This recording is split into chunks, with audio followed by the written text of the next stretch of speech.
ஆத்மா வசனத்தை திருப்புங்க. 2வது அதிகாரம்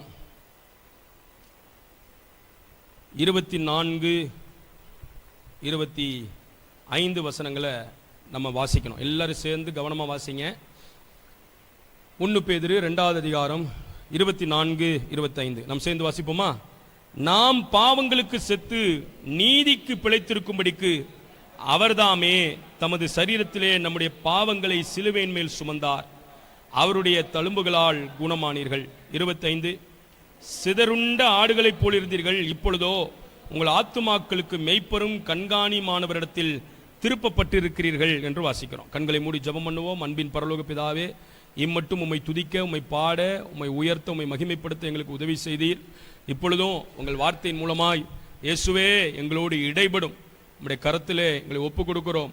ஆண்டவரே, உம்முடைய வல்லமை உள்ள வார்த்தைகள் ஆண்டவரே ஸ்தோத்திரம் மகிமையாய் எங்கள் மத்தியில் கிரியை செய்ய நாங்கள் ஜெபம் பண்றோம்.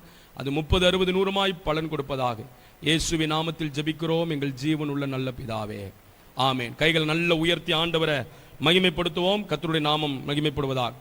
பேதுரு 2வது அதிகாரம் 24, 1 பேதுரு 2வது அதிகாரம் 24, 25 இந்த பேதுரு சொல்றாரு, நாம் பாவங்களுக்கு செத்து நீதிக்கு பிழைத்திருக்கும்படி அப்படின்னு வாசிக்கிறோம். இன்றைய செய்தியின் தலைப்பு என்னவென்றால் பாவத்திற்கு மரிப்பு, நீதிக்கு பிழைப்பு. எல்லாரும் சொல்லுங்க, பாவத்திற்கு மரிப்பு, நீதிக்கு பிழைப்பு. இன்றைக்கு அநேகர் ஆண்டவராகிய இயேசு கிறிஸ்துவை ஏற்றுக்கொண்ட பின்பும் பாவத்திற்கு உயிர்த்தவர்களாய் இருக்கிறார்கள், நீதிக்கு மரித்தவர்களாய் இருக்கிறார்கள். ஆனால் ஆண்டவர் இவ்வளோ பெரிய மகிமையான இரட்சிப்பை, இவ்வளோ பெரிய மகிமையான பாதாளத்தை, மகிமையான ஆசீர்வாதத்தை, பாதாளத்தை ஜெயித்து சாத்தானின் தலையை நசுக்கி சாபத்தை முறித்து ஒரு சாதனையை எந்த மனிதனாலும் எந்த தெய்வம் என்று சொல்லப்படுகிறவைகளாலும் செய்யப்படாததை மெய்யான தெய்வமாகிய ஒரே பேரான குமாரனாகிய இயேசு செய்து முடித்தார். அதன் மூலம் பாவத்திற்கு மரித்து நீதிக்கு பிழைக்கும்படிக்கு கர்த்தர் அப்படி செய்தார் என்று வாசிக்கிறோம். அப்ப நல்ல கவனிக்கணும். அதனாலதான் பவுல் மிக அழகாய் ஒரு காரியத்தை சொல்றாரு. ஒருவன் கிறிஸ்துவுக்குள் இருந்தால் அவன் புதிய சிருஷ்டியாயிருக்கிறான், பழையவைகள் எல்லாம் ஒளிந்து போயின, எல்லாம் புதிதாயின. கிறிஸ்துவுக்குள் நாம் வருகிற போது ஒரு புதிய சிருஷ்டிப்பின் அனுபவம், பாவத்திற்கு மரித்து இந்த உலகத்திற்கு மரித்து நீதிக்கு பிழைத்திருக்கிற அனுபவம் நமக்கு தேவை. இது சாதாரணமாய் வந்துவிடவில்லை.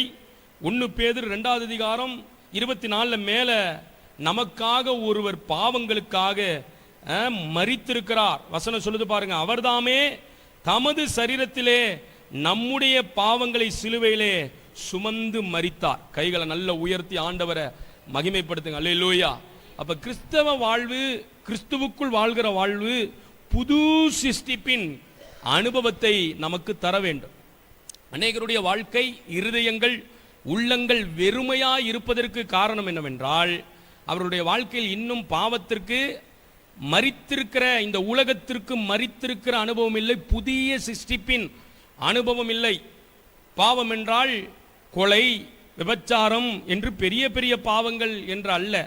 பாவங்கள் என்று நாம் தான் பிரிக்கிறோம். பெரிய பாவம், சிறிய பாவம் என்று மாம்சத்தின் கிரியைகளை நான் அதெல்லாம் செய்யல, நான் இப்படிதான் சின்ன சின்ன பாவங்கள். அப்படி எங்கேயுமே பெரிய பாவம் சின்ன பாவம்னு பைபிள்ல இல்லவே இல்லை. நீங்க வேதாகமத்தை திருப்புங்கள், கலாத்தியரின் நிருபத்தை நீங்கள் திருப்பணும், 5வது அதிகாரத்துக்கு நீங்க தயவா வரணும்.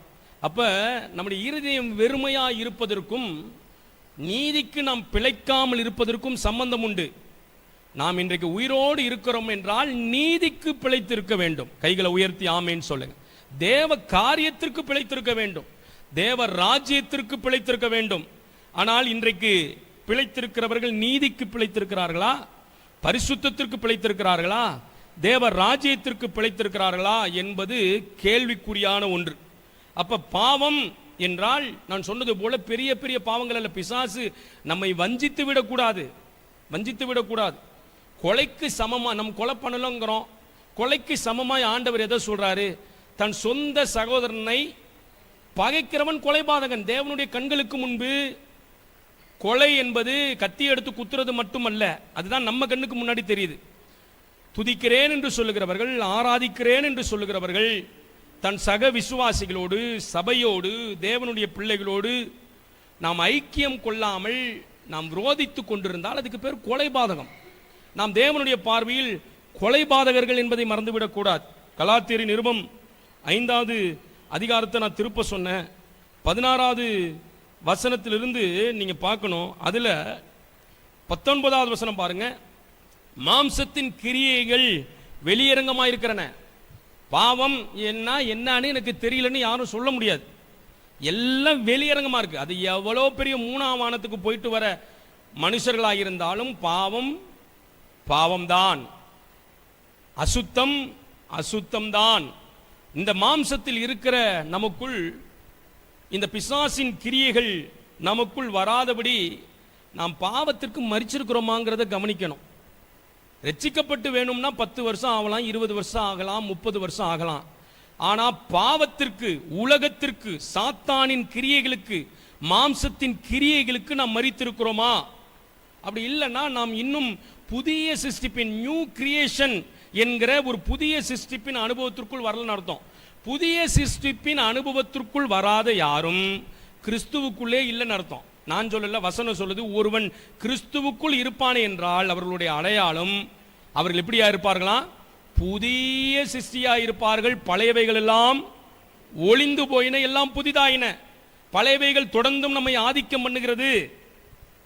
புதியவைகள், ஆண்டவர் விரும்புகிற மாற்றங்கள் நமக்குள் வந்து வந்து போகிறது. முழுமையான மாற்றம் இல்லை என்றால் இன்றைக்கு கிறிஸ்துவுக்குள் நாம் இல்லை என்று அர்த்தம். நான் ஆராதனையில் சொன்னது போல ஒரு கட்டடத்திற்குள் வந்து உட்கார்ந்து இருப்பதனால் எனக்கும் பிரயோஜனம் இல்லை, உங்களுக்கும் பிரயோஜனம் இல்லை, ஆண்டவருக்கும் பிரயோஜனம் இல்லை. கட்டடத்தில் உட்கார்ந்து இருப்பது திருப்தி அல்ல, கிறிஸ்துவுக்குள் உட்கார்ந்திருக்க வேண்டும். கைகளை நல்ல உயர்த்தி ஆமேன்னு சொல்லுங்க. கிறிஸ்துவுக்குள் வளர வேண்டும். அதுதான் நம்மை மாற்றத்திற்குள் கொண்டு போகும், மறுரூபத்திற்குள் கொண்டு போகும், நித்திய ஜீவனுக்கு நேராய் நம்முடைய பாதையை செவ்வைப்படுத்தும். கைகளை நல்ல உயர்த்தி ஆண்டவரை மகிமைப்படுத்துங்க. அல்லேலூயா. பழைய மனுஷனுடைய சாயலை களைந்து கிறிஸ்துவின் சாயலை பெற்றுக்கொள்கிற அனுபவம் நமக்கு தேவை. கலாத்தியர் 5வது அதிகாரம் 19வது வசனத்தை பார்த்தீங்கன்னா, மாம்சத்தின் கிரியைகள் வெளியரங்கமாயிருக்கிறது. அவைகள் யாவன? விபச்சாரம், வேசித்தனம், எல்லாம் ஒரே லிஸ்ட்ல வருது. யாராவது சொல்ல முடியுமா பெரிய பாவம் சின்ன பாவம்னு அங்க டிஃபரன்ஷியேட் பண்ணப்படலை, எல்லாம் தெளிவா ஒன்னா சொல்லப்படுது. அப்ப நம்மை பிசாசு இந்த 2 பேர் ஜெபம் பண்ண போனாங்களாம். லூக்கா எழுதின சுவிசேஷம் 18வது அதிகாரம் தானே. 2 பேர் ஜெபம் பண்ண போறாங்க. ஒருத்தன் யாரு? பரிசேயனும், இன்னொருத்தன் ஆயக்காரன். பரிசேயன் ஒரு விதமான திருப்தியில் இருக்கிறான். என்ன திருப்தியில் இருக்கிறான்? விபச்சாரக்காரரை போல, இவர்களைப் போல, அவர்களைப் போல, இந்த பக்கத்தில் இருக்கிற ஆயக்காரனை போல நான் ஒன்றும் செய்யாமல் நீதிமானாய் இருக்கிறபடினால் நான் உம்மை ஸ்தோத்தரிக்கிறேன் அப்படின்னு தன் பார்வையில் நீதிமானாய் கருதி கொண்டு தன் கிறிஸ்தவ வாழ்க்கையை ஓட்ட ஒருவன் நினைக்கிறான். ஆண்டவர் அப்படியே பார்க்கிறார். பக்கத்தில் ஒரு ஆயக்காரன் நிற்கிறான். அவன் பிரதான பாவி. அவன் சொல்றான், ஆண்டவரே, அவன் கண்ணு கட்டடத்தை பார்க்கல, அவன் கண்ணு தன்னை மனுஷர்கள் எப்படி பார்க்கறாங்கன்னு பார்க்கல, அவன் கண்ணு தன்னைத்தானே எப்படி பார்த்து கொள்கிறான் என்பதை பார்க்கல. அவன் தேவ பார்வை என்னை எப்படி பார்க்குதுன்னு பார்க்கறான். தேவ பார்வை அவனை கூனி குறுகி நிக்க வைக்குது. ஒரு கையை உயர்த்தி ஆமேன்னு சொல்லுங்க. மனுஷ பார்வையில் நீங்க இருந்தீங்கன்னா நான் அவனை விட பெரிய ஆள்னு போயிடுவோம். நம்ம பார்வையில் நம்ம பார்த்தோம்னா நம்ம சுயநீதியில பெரிய ஆள்னு போயிடுவோம். ஆனா அந்த ஆயக்காரன் செய்ததெல்லாம் பாவம் தான். ஆனா எந்த பார்வையில் தன்னை சரி செய்ய விரும்பினான் என்றால் தேவ பார்வையில் சரி செய்ய நினைத்த பொழுது அவன் இருதயம் அவனுடைய முகத்தை நோக்கி பார்க்க கூட பாத்திர நல்ல என்று குனிந்து கொண்டான். கைகளை நல்ல உயர்த்தி ஆமேன்னு சொல்லுங்க. கிறிஸ்தவ வாழ்க்கையில் நாம் எல்லாவற்றுக்கும் மரித்திருக்கிறோமா என்பதை பார்க்கணும். எல்லாவற்றுக்கும் மரித்திருக்கிறோமா? நீதிக்கு பிழைத்திருக்கிறோமா? தேவ ராஜ்யத்திற்கு பிழைத்திருக்கிறோமா? ஒவ்வொரு நாளும் நாம் பிழைத்திருப்பது நீதிக்காக என்பதை மறந்துடாதீங்க. ஒவ்வொரு நாளும் கர்த்தர் நமக்கு ஜீவனை கொடுத்திருப்பது என்றைக்கோ மரித்து போயிருப்போம். சொல்லுவாங்க சிலர், நான் இத்தனை முறை தற்கொலைக்கு நான் அட்டன் பண்ணேன், ஏன் கர்த்தர் உயிரோட வச்சாரு? எனக்கு ஒரு வருமானமும் இல்லை, ஏன் ஆண்டவர் இப்போ வருமானம் கொடுத்து வச்சிருக்கிறார்? என் உடல்ல ஆரோக்கியமே இல்லை. ஆனா இன்றைக்கு ஏன் கர்த்தர் உங்களை ஆரோக்கியமா எந்த சூழ்நிலையிலும் எந்த பலவீனங்களிலும் உங்களை நல்லா வச்சிருக்கிறாருன்னா, ஒவ்வொரு நாளும் எதுக்கு பிழைக்கணும் சொல்லுங்க? நீதிக்கு பிழைக்கணும். நீதிக்குன்னா இயேசுவுக்கு பிழைக்கணும். இயேசுவுக்கு பிழைக்கிறதுனா என்னன்னா, இயேசு விரும்புறதுக்கு பிழைக்கணும். இயேசு விரும்புறத, இயேசுவின் சித்தத்தை, பரலோகம் விரும்புகிறதை செய்யறத நிறைவேற்ற பிழைக்கணும். ஏனென்றால் அதற்காக தான் இயேசு சிலுவையிலே தம்முடைய இரத்தத்தை முழுவதும் சிந்தி தம்முடைய இரத்தத்தினாலே அவருக்கென்று சம்பாதித்திருக்கிறார். கைகளை நல்ல உயர்த்தி ஆமேன்னு சொல்லுங்க. வெறும் வாயினாலே இயேசு இயேசுன்னு சொல்லி நமக்கும் ஆண்டவருக்கும் தொடர்பே இல்லாத ஒரு வாழ்க்கையை வாழ்ந்து கொண்டிருந்தால், இயேசு சொல்றாரு, என்னை நோக்கி கர்த்தாவே கர்த்தாவே கர்த்தாவே கர்த்தாவே கர்த்தாவே என்று சொல்லுகிறவர்கள் பரலோக ராஜ்யத்தில். எவ்வளவு ஓப்பனான ஸ்டேட்மெண்ட் சொல்றாரு பாருங்க. இன்னைக்கு திருச்சபைகள் அப்படிதான் போகுது. தங்கள் உள்ளான மனிதன் மாற வேண்டும், அதை குறித்த நினைவு இல்லை. பாவத்திற்கு மரிக்க வேண்டும், அதை குறித்த நினைவு இல்லை. உலகத்தின் காரியங்களுக்குள் மரிக்க வேண்டும். நீதி என்ன? ஒவ்வொரு நாள் நம்ம எழுந்திருக்கிறோம். அவருடைய நீதியை இந்த ஒரு நாளில் எனக்கு கொடுக்கப்பட்டிருக்கிற ஜீவனில் நான் என்ன நீதியை நிறைவேற்றியிருக்கிறேன்? ஒரு நாள் நாம் கணக்கெடுத்து பார்க்க வேண்டும். இந்த ஒரு நாளில் நான் என்ன செய்தேன்? அவருக்குன்னு என்ன செய்தேன்? ஏனென்றால் கொடுக்கப்பட்டிருக்கிற உயிர்ப்பு நீதிக்கென்று பிழைப்பது. கைகளை நல்ல உயர்த்தி ஆண்டவரை மகிமைப்படுத்துங்க. நல்ல சத்தமா ஆண்டவரை மகிமைப்படுத்துங்க. அப்ப ஒரு நாள் நான் என்ன செய்கிறேன்? ஒரு நாள், அந்த ஒரு நாள் எனக்கு பாவத்திற்குள் கொண்டு போகிறது என்றால் இயேசுவின் ரத்தம் என்னுடைய வாழ்க்கையில் வீணானது. ஒரு நாள் எனக்கு கொடுக்கப்பட்ட நாளில் நீதிக்காக என்ன செய்கிறேன்? தேவ ராஜ்யத்திற்காக எனக்குள் என்ன மாற்றம் இருக்கிறது? அதுதான் புதிய சிருஷ்டிப்பின் அனுபவம். அதுதான் நித்திய ஜீவனுக்கு நேராய் நம்மை வழி நடத்தும். கைகளை நல்ல உயர்த்தி ஆமேன்னு சொல்லுங்க. ரொம்ப கண்ணோக்கி பார்க்கணும் நம்முடைய கிறிஸ்தவ ஜீவியத்தை, நம்முடைய வாழ்க்கையை கண்ணோக்கி பார்க்கணும். அப்ப இந்த ஆயக்காரன் ஒருவன், பரிசேயன் ஒருவன், பரிசேயன் சுய நீதியில போயிட்டு இருக்கான். ஏனென்றால் தன் பார்வையை கொண்டு தன்னை கவனிக்கிறவன். இன்னொருவன் தேவ பார்வையை கொண்டு தன்னை கவனிக்கிறவன். அப்ப வேத வசனம், இவன் கண்ணை ஏறெடுத்து கூட பார்க்க முடியாம நிக்கிறான்.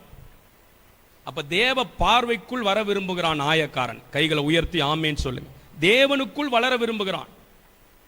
இன்றைக்கு ஆண்டுடைய சமூகத்தில் காலங்கள் ஓடிக்கிட்டே இருக்கு. ஒரு வாசகத்தை இப்படி நான் படிச்சேன். பிறந்தது குழந்தை, ஆனால் அன்றை அந்த பிறந்த கணத்திலிருந்து நொடியிலிருந்து மரிக்க தொடங்குகிறதாம். பிறக்கிற ஒரு மனிதன், பிறக்கிற ஒரு குழந்தை ஒவ்வொரு நாளும் என்ன தொடங்குகிறது?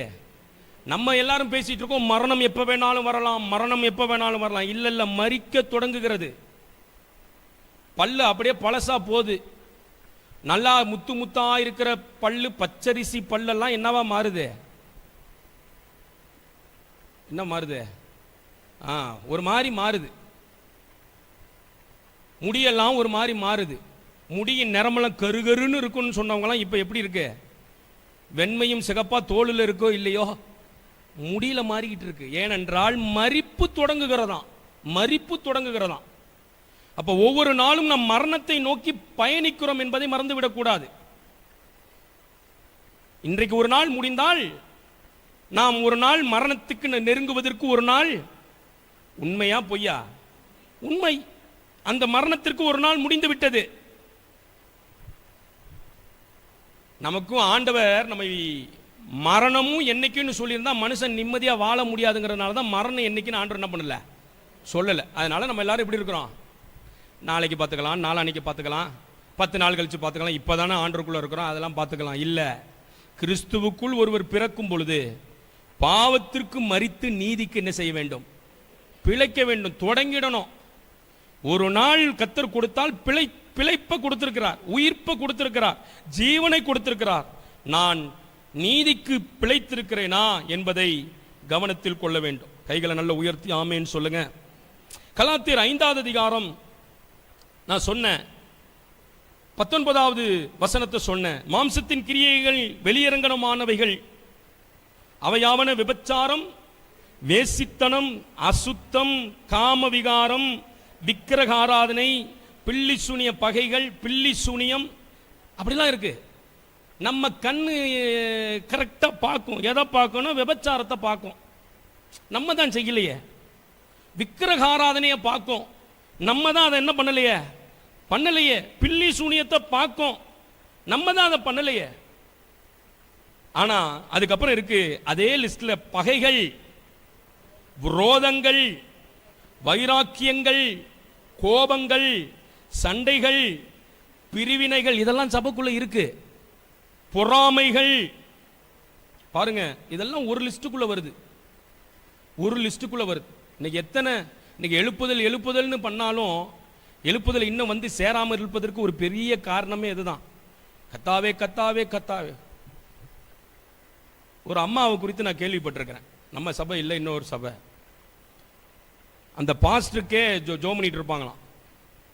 ஃபோன் அந்த பாஸ்டர் அடிச்சிட்டாருன்னு வச்சுக்கங்க, ஃபோனை என்ன பண்ணுறது?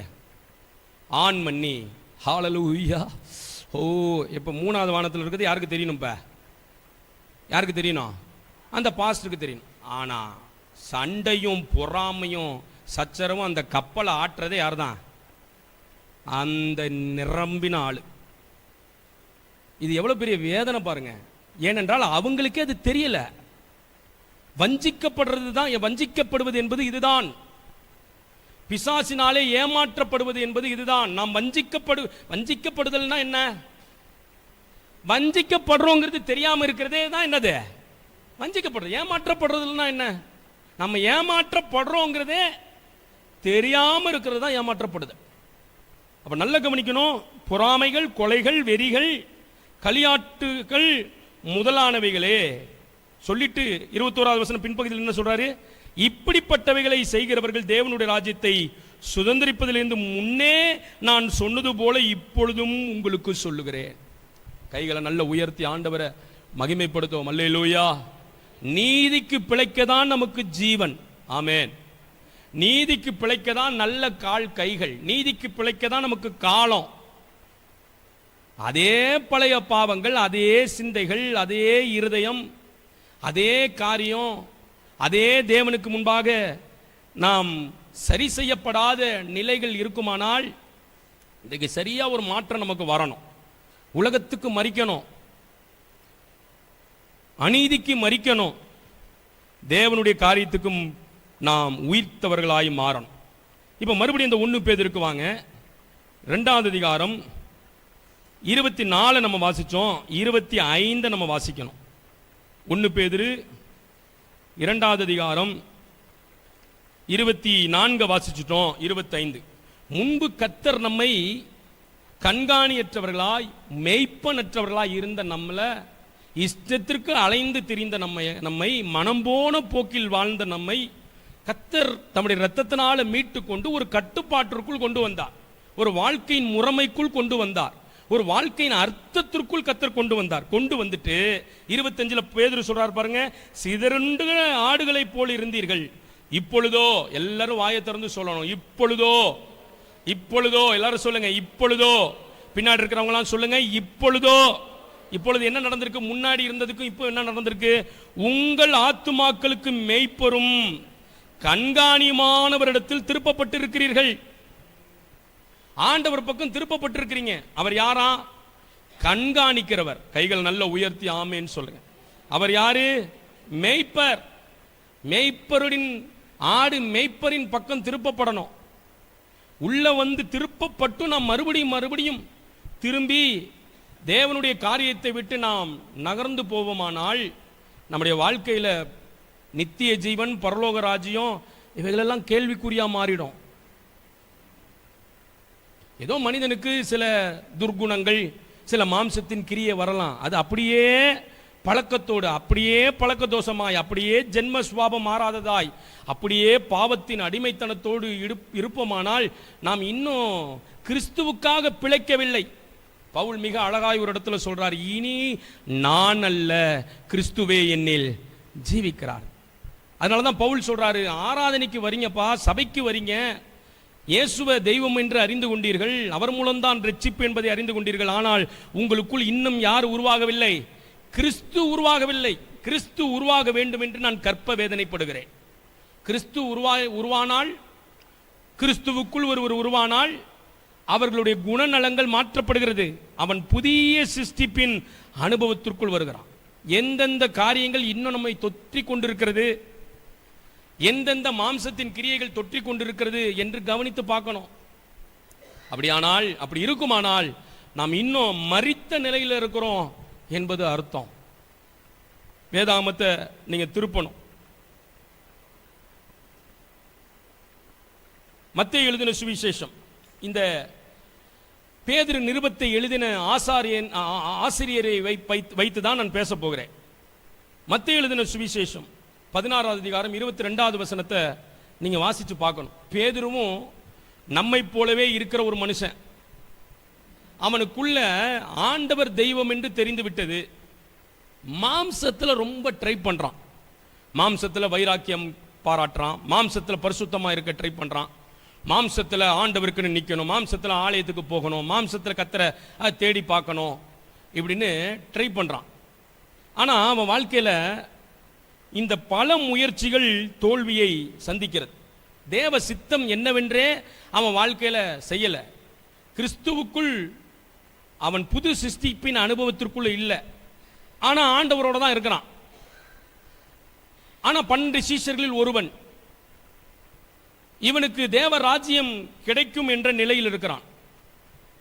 16:22 இயேசு சொல்றார், மத்தேயு 16:22, என்னை பிடித்து கொண்டு போவார்கள், நான் ஒப்பு கொடுக்கப்பட போகிறேன், என்னை கொலை செய்வார்கள், ஆனாலும் நான் 3வது நாள் உயிரோடு கூட எழுந்திருப்பேன் என்று மத்தேயு 16வது அதிகாரத்தில் ஆண்டவராகிய இயேசு கிறிஸ்து பேசுறதை நம்ம பார்க்கிறோம். நீங்க மத்தேயு 16 எடுத்து வாசிச்சு பார்த்தீங்கன்னா மிக தெளிவா அந்த இடத்துல இருக்கும். அப்ப இந்த பேதுரு ஆண்டவரை தனியே அழைத்து கொண்டு போய் ஒரு இடத்திற்கு கொண்டு போய், மத்தேயு 16:22, அப்பொழுது பேதுரு அவரை தனியே அழைத்து கொண்டு போய், ஆண்டவரே, இது உமக்கு நேரிடக்கூடாதே, இது உமக்கு சம்பவிப்பதில்லை என்று அவரை கடிந்து கொள்ள தொடங்கினான். அவரோ 23 பாருங்க, திரும்பி பேதுருவை பார்த்து, எனக்கு பின்னாக போ சாத்தானே, நீ எனக்கு இடரலாயிருக்கிறாய், தேவனுக்கு ஏற்றவைகளை சிந்தியாமல் மனுஷனுக்கு ஏற்றவைகளை சிந்திக்கிறாய் என்றார். அவன் ஒரு சீசன், அவன் ஒரு அல்லேலூயா கூட்டத்தை சேர்ந்தவன் வச்சுக்கங்க, சபைக்கு போறவன், ஆண்டவரை தேடுற ஒரு மனுஷன், ஆண்டவர் பக்கத்தில் தான் இருக்கிறான். ஆனா அவன் சிந்தையெல்லாம் வேற மாதிரி இருக்கு. மனுஷனுக்கு ஏற்றவைகளை சிந்திக்குது, தேவனுக்கு ஏற்றவைகளை சிந்திக்கல. ஆனா கிறிஸ்து மரித்தது எதற்குங்க? கிறிஸ்து மரித்தது எதற்கு? நாம் பாவத்திற்கு மரித்து, உலகத்திற்கு மரித்து, உலகத்தின் ஒத்த வேஷம் தெரியாமல், உலகம் நம்மை ஆட்கொள்ளாமல், உலகத்திற்குள் நாம் இருந்தாலும் உலகம் நம்மை ஆட்கொள்ளாமல், சிந்தை உலகத்திற்கு ஏற்றவைகளாயிராமல் தேவனுக்கு ஏற்றவைகளாய், மாம்சம் உலகத்திற்கு ஏற்றவைகளாய் இல்லாமல் தேவனுக்கு ஏற்றவைகளாய், நம்முடைய கைகளின் கிரியைகள் உலகத்திற்கு ஏற்றவைகளாயிராமல் தேவனுக்கு ஏற்றவைகளாய். அப்படி என்றால் என்ன? மொத்தத்தில் ஒரு புதிய சிருஷ்டிப்பின் அனுபவம் வரணும். கிறிஸ்துவின் சாயல் நம்முடைய ஆவி ஆத்துமா சரீரத்தில் உண்டாகணும். சும்மா விளையாட்டல்ல பரலோக ராஜ்யம் போவது. அதனாலதான் ஆண்டவர் சொன்னாரு, பலவந்தம் பண்ணணுமா? பரலோக ராஜ்யம் போக என்ன செய்யணும்? பலவந்தம் பண்ணணும், பரிசுத்தத்திற்கென்று நிற்கணும், பாவத்தை முற்றிலும் நாம் வேற இருக்கணும், பாவத்திற்கு மரித்து நீதிக்கு பிழைக்கணும். அப்ப நல்ல ஒரு சீசன், நல்ல தேவனை பின்பற்றுகிறவன். எல்லாரும் கேள்வி கேட்கும், இயேசு கேள்வி கேட்கும் போது மந்த நிலையில உட்கார்ந்து இருப்பாங்க. இவன் தான் டான்னு பதில் சொல்வான். அநேக போதகர்கள் பேதுருவை குறித்து பேசும்போது இந்த முந்திரி பருப்புக்கு அடையாளமா பேசுவாங்க. முந்திரி என்ன பண்ணுமா? உடைச்ச வேகத்துக்கு அப்படி முன்னாடி வர மாதிரி முந்தி முந்தி முந்தி பேசுவான். ஆனா இவனுடைய செயல்பாடுகள் எல்லாம், இவனுடைய சிந்தைகள் எல்லாம் தேவனுக்கு ஏற்றவைகள் அல்ல. உள்ளே இருந்தாலும் இன்னும் இவன் மரிக்கவில்லை. இவனை கூட நம்ம எடுத்துக்கலாம், பரவாயில்ல. ஏனென்றால் இயேசு இவனை சீசனா தெரிந்து கொண்ட காலத்தில் அவர் மரிக்கல, அதனால இவன் மரிக்கலன்னு எடுத்துக்கலாம். ஆனா நம்மை பொறுத்தவரை அப்படி எடுத்துக்கொள்ள முடியாது. இயேசு நமக்காக, நாம் பாவத்திற்கு மரித்து நீதிக்கு பிழைக்கும்படி அவர் நமக்காக ரத்தம் சிந்தி இருக்கிறார். கைகளை நல்ல உயர்த்தி ஆமேன்னு சொல்லு. ரத்தம் சிந்தினது மாத்திரமல்ல, முன்பு சிதறந்த ஆடுகளைப் போல இருந்த நமக்கு முன்பு அவர் மேய்ப்பராய் வந்து, கண்காணியாளராய் வந்து, இப்பொழுது அவருக்கு முன்பு நம்மை திருப்பி ஒரு அர்த்தமுள்ள ஒரு வாழ்க்கையை, முக்கியத்துவம் நிறைந்த வாழ்க்கையை, இந்த ஓட்டத்தில் நாம் கிறிஸ்துவின் கிரீடத்தை பெற்றுக்கொள்ளத்தக்கதான ஓட்டத்தை அந்த பக்கம் இந்த பக்கம் கவனம் சிதறல் இல்லாமல் உலகத்தின் பக்கம் நாம் விழுந்து விடாதபடி ரொம்ப நேர்கோட்டை பிடிச்சு இயேசுவை பிடித்து ஓடுவதற்கென்று ஒரு ஓட்டத்தை கர்த்தர் வச்சிருக்கிறார். கைகளை நல்ல உயர்த்தி ஆமேன்னு சொல்லுங்க. நமக்கு முன்பு ஒரு மேய்ப்பர் உண்டு. ஆமேன். நமக்கு முன்பு ஒரு கண்காணி உண்டு. அவர் பக்கம் திருப்பி வச்சிருக்கிறார். இப்பவும் திரும்பி திரும்பி திரும்பி நாம் இருப்போமானால் நம் பாவத்திற்கு மரிக்கவில்லை, நீதிக்கும் பிழைக்கவில்லை. ஆனால் இந்த நல்ல கால வேளையில் ஆண்டவர் சொல்றார், பாவத்துக்கு மரித்து உலகத்திற்கு மரித்து நீதிக்கு பிழைக்க வேண்டும். அப்ப இவனை கவனிங்க. 16:22 மத்தேயுல நீங்க வாசிச்சு பார்த்தீங்கன்னா, இவன் வாழ்க்கை முழுவதும் சீசன் என்ற ஒரு பெயர் இருக்கிறது. தேவனோடு இருக்கிறான். எல்லா கேள்வியும் அவர்கிட்ட இவன் தான் கேட்பான். அவர் இவனுக்கு பதில் சொல்லுவாரு. எல்லா காரியமும் நடந்தாலும் இவனுக்குள்ள என்ன இல்லை? பாவத்திற்கு மரிக்கிற, உலகத்திற்கு மரிக்கிற அந்த காரியம் இல்லை. 2வது வசனத்தை கவனிங்க. மத்தேயு எழுதின சுவிசேஷம் அதே 16வது அதிகாரம் 17வது வசனத்தை நீங்க பார்க்கணும். 15, 16, 17 13 இயேசு கேட்கிறார். என்ன கேட்கிறாரு? எல்லாரும் மனுஷகுமாரனாகிய என்னை யார் என்று சொல்லுகிறார்கள் என்று கேட்டபோது ஒவ்வொருவரும் எலியா என்று சொல்லுகிறார்கள், அப்புறம் யோவான் ஸ்நானகன் என்று சொல்லுகிறார்கள், சிலர் எரேமியான்னு சொல்றாங்க, சிலர் தீர்க்கதரிசிகளில் ஒருவர்னு சொல்றாங்க. ஆனா பாருங்க, சீமோன் பேதுரு பிரதியுத்தரமாக நீங்கெல்லாம் யார்ப்பான்னு சொல்றீங்கன்னு கேட்டா பேதுரு சொல்றான், நீர் ஜீவனுள்ள தேவனுடைய குமாரனாகிய கிறிஸ்து. 17வது வசனத்தில் இயேசு சொல்றாரு, யோனாவின் குமாரனாகிய சீமோனே நீ பாக்கியவான், மாம்சமும் இரத்தமும் இதை உனக்கு வெளிப்படுத்தவில்லை, பரலோகத்தில் இருக்கிற உன் பிதாவே உனக்கு. அப்ப பாருங்க, பரலோகத்தின் வெளிப்பாடெல்லாம் இவனுக்கு கிடைக்குது. நல்ல கவனிங்க, பரலோகத்தின் வெளிப்பாடெல்லாம் கிடைக்குது. பரலோகத்திலிருந்து பிதா இவனிடத்தில் வெளிப்படுத்துகிறார். இதெல்லாம் நடக்குது. ஆனா இவன் இன்னும் உலகத்திற்கு மரித்தவன் அல்ல. வரங்கள் வேறு, கிருபைகள் வேறு, நமக்கு கொடுக்கப்பட்டிருக்கிற வளர்ச்சிகள், பொருளாதார வளர்ச்சிகள் வேறு, நாம் கேட்டதெல்லாம் கர்த்தர் நம்மை கொடுத்து ஆசீர்வதிப்பது என்பது வேறு, உலகத்திற்கு மரித்து பாவத்திற்கு மரித்து நீதிக்கு பிழைத்திருப்பது என்பது வேறு. அப்ப ஆண்டவர் மரித்ததே எதற்காக என்றால், நாம் பாவத்திற்கும் இந்த உலகத்திற்கும் மரித்து தேவ ராஜ்யத்திற்கு பிழைத்திருக்கணும். இதே வாயில எத்தனை கெட்ட வார்த்தைகள் வருது, இதே வாயில எத்தனை தூஷணமான காரியங்கள் வருது, இதே வாயில எத்தனை அசுத்தமான காரியங்கள் வருகிறது, இதே கண்ணில் எத்தனை தாறுமாறான காரியங்கள் நடைபெறுகிறது, இதே சிந்தையில எத்தனை தேவனுக்கேற்ற சிந்தைகள் இல்லாமல் மனுஷனுக்கேற்ற சிந்தைகள் வந்து வந்து போகிறது. அப்படியானால் நாம் பாவத்திற்கு இன்னும் மரிக்கவில்லை, நீதிக்கு பிழைக்கவில்லை. என்றைக்கு நீதிக்கு பிழைக்கிறோம், காலையில எழுந்திருக்கும் போதே நினைக்கணும், எனக்கு கர்த்தர் ஜீவனை கொடுத்திருக்கிறார். எதற்கு? எதற்கு? நீதிக்கு பிழைக்க. கைகளை நல்ல உயர்த்தி ஆமேன்னு சொல்லுங்க.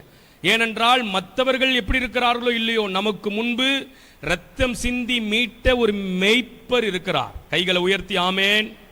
நமக்கு முன்பு ரத்தம் சிந்தி கஷ்டப்பட்டு அடிக்கப்பட்டு நொறுக்கப்பட்டு அவமானம் அடைந்து நம்மை அவருக்கு முன்பு திருப்பி வைத்திருக்கிற ஒரு கண்காணி இருக்கிறார். அவருக்கு முன்பு நாம் கவனமானவைகளை, யோக்கியமானவைகளை, ஜாக்கிரதையானவைகளை, ஒழுக்கமானவைகளை, நல்லவைகளை, புனிதமானவைகளை, தேவன் விரும்புகிறவைகளை செய்து கண்காணியானவருக்கு நாம் கணக்கு கொடுக்க வேண்டும் என்பதை மறந்துவிடக்கூடாது. கைகளை நல்ல உயர்த்தி ஆண்டவரை மகிமைப்படுத்துங்க. அப்ப இந்த பேதுரு தேவனுக்கு ஏற்றவைகளை சிந்தியாமல் மனுஷனுக்கு ஏற்றவைகளையே சிந்திக்கிறான்.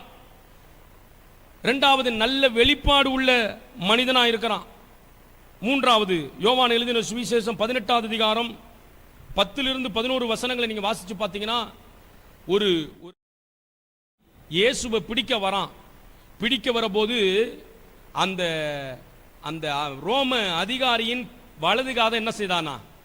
வெட்டினான். அப்படி என்றால் நல்ல வைராக்கியம் உள்ள ஒரு மனுஷன், நல்ல வைராக்கியம் இருக்கு, நல்ல வெளிப்பாடு இருக்கு, இதெல்லாம் இருக்கு. ஆனா இன்னும் உலகத்திற்கு மரிக்கிற அனுபவம் இல்லை. என்றைக்கு ஒரு கிறிஸ்தவ வாழ்க்கை அர்த்தம் உள்ளதா மாறுது, என்றைக்கு ஒரு கிறிஸ்தவ வாழ்க்கை பிரயோஜனம் உள்ளதா மாறுது, என்றைக்கு ஒரு கிறிஸ்தவ வாழ்க்கை தேவன் நம்மை கனப்படுத்தத்தக்கதாய் மாறுது, என்றைக்கு ஒரு கிறிஸ்தவ வாழ்க்கை தேவனை பிரியப்படுத்தத்தக்கதா மாறுது, நான் ஒவ்வொரு நாளும் பாவத்திற்கும் உலகத்திற்கும் மரித்து, மாம்சத்தின் கிரியைகளுக்கு மரித்து நீதிக்கு பிழைக்கும் போது தான் அது நடக்குது. அப்பதான் அது அர்த்தமுள்ள ஒரு வாழ்க்கை. இல்லாவிட்டால் ஆத்துமா எப்படி இருக்கும்? வெறுமையா இருக்கும். ஆத்துமாவில் ஒரு ஈடே இருக்காது, ஒரு விடுதலை இருக்காது. ஏன் ஜபத்தை விட்டுட்டு நம்முடைய மனது வேற எதையாவது செய்ய போதுன்னா வெறுமை, வெறுமை. வேத வாசிப்பு வாசிக்க முடியல, வெறுமை. ஜபத்தில் வெறுமை, ஜபத்தில் நாம் கவனம் செலுத்த முடியல, ஏதோ ஒரு வெறுமை. இந்த வெறுமைக்கு காரணம் கர்த்தர் அல்ல. இந்த வெறுமைக்கு காரணம் இன்னும் எதுக்கு மரிக்கல? பாவத்துக்கும் உலகத்துக்கும் மரிக்கல. நீங்க மரிச்சு பாருங்க. பிசாசு நம்மை தூண்டும் போதெல்லாம் அந்த உலகத்தின் கிரியைகளுக்கு நான் செத்தவன் என்று அவனை கடிந்து கொண்டு எதிர்த்து தேவ நீதியை நீங்கள் நிறைவேற்ற நிறைவேற்ற காலியான பாத்திரங்கள் நிரம்ப ஆரம்பிக்கும். கையை உயர்த்தி ஆமேன்னு சொல்லுங்க. காலியான பாத்திரங்கள் தேவனுடைய மகிமையினால் நிரப்பப்படும். நிரப்பப்பட்டிருக்கிற பாத்திரங்கள் தான் பிறருக்கு புரோஜனமா மாற முடியும். அல்லேலூயா. சத்தத்தை உயர்த்தி ஆமேன்னு சொல்லுங்க. நான் மறுபடியும் சொல்றேன், கட்டடங்களை பார்த்து ஆலயத்திற்கு வராதிருங்கள். அது அல்ல கிறிஸ்தவ ஜீவியம். கிறிஸ்தவ ஜீவியம் என்பது கிறிஸ்துவுக்குள் வாழ்வது. கைகளை உயர்த்தி ஆமேன்னு சொல்லுங்க. சரி, மார்க்கு எழுதின சுவிசேஷம் 14வது அதிகாரம் 29வது வசனத்தை நீங்க தயவா பார்க்கணும். நீங்க அங்க பார்த்தீங்கன்னா ஆண்டவர் சொல்றாரு, என்ன சிலுவையிலே ஒப்பு கொடுப்பார்கள், நான் மரணத்தை கொடூரமாய் அனுபவிக்க போகிறேன், என்னை சித்திரவதை செய்வார்கள், அவமானப்படுத்துவார்கள். இதுல என்ன இன்னொரு காரியம் நடக்க போகுதுன்னா, எல்லாரும் என்னை விட்டு போகும் காலம் வரும் அப்படின்னு சொல்றாரு. மார்க் 14:29 எடுத்தவங்க வேகமா வாசிங்க. மார்க் 14:29. மார்க் 14:29. அதற்கு பேதுரு, புரியல, உமது நிமித்தம் எல்லாரும் இடரல் அடைந்தாலும் நான் இடரல் அடைவதில்லை என்றான். ஆனா மத்தேயு 26:69 75 வரை நீங்கள் வாசிச்சு பார்த்தீங்கன்னா, எல்லாரும் போனது உண்மை, யாரு மறுதளித்தாலும் உங்களை மறுதளிக்க மாட்டேன், நான் இடரல் அடைவதில்லைன்னு ஒரு கிறிஸ்தவ வாழ்க்கையை மாம்சத்தில் வாழ்றான். நீங்க அதை கவனிக்கணும். நான் பின்பு உங்களுக்கு சொல்லுவேன், பாவத்திற்கு மரித்து நீதிக்கு பிழைப்பது என்பது யோகா செய்யறதுனால வந்துடாது. பாவத்திற்கு மரித்து நீதிக்கு பிழைத்திருப்பது என்பது பிஸியா அப்படி இருக்கிறதுனால வந்துடாது. நல்லா கவனிங்க. சிலர் சொல்றாங்க, நீங்க பிஸியா இருந்தீங்கன்னா பரிசுத்தமா இருப்பீங்க. அது எப்படி? பிஸி இல்லாத நேரத்தில் தாவீது மாதிரி எங்கேயாவது போய் தொப்புன்னு விழ வேண்டியதான். இன்னைக்கு விழாதவர்கள் நாளைக்கு விழுந்துருவாங்க. எங்கே நாம் கவனமாக இருந்தால் இந்த உலகத்திற்கு மறிக்க முடியும். மறைத்து மறைத்து பாவத்தை செய்வதனால் என்ன பிரயோஜனம்? மறைத்து மறைத்து உலகத்தின் காரியங்கள், சாயல்கள் நம்முடைய சிந்தையை வந்து தாக்கி தாக்கி விட்டு போவதனால் என்ன பிரயோஜனம்? வசனம் சொல்கிறது, பாவத்திற்கு மரித்து நீதிக்கு பிழைக்கும்படிக்கே இயேசு சிலுவையில் தொங்கினார். கைகளை நல்லா உயர்த்தி ஆமேன்னு சொல்லுங்க. வேற யாருக்கும் நீங்க பயப்பட வேண்டாம், நாம் பயப்பட வேண்டாம். நமக்கு முன்பு ஒரு கண்காணி இருக்கிறார். அல்லேலூயா. நமக்கு முன்பு ஒரு கண்காணி இருக்கிறார். அவர்தான் சூப்பர்வைசர். அவர் கண்காணிக்கிறார். அழிவில்லாத கிரீடத்தை நமக்கு கொடுக்கும்படிக்கு, ஜீவ கிரீடத்தை நமக்கு கொடுக்கும்படிக்கு காத்திருக்கிறார். ஒவ்வொருவருக்கான பலனை கொடுக்கும்படி காத்திருக்கிறார்.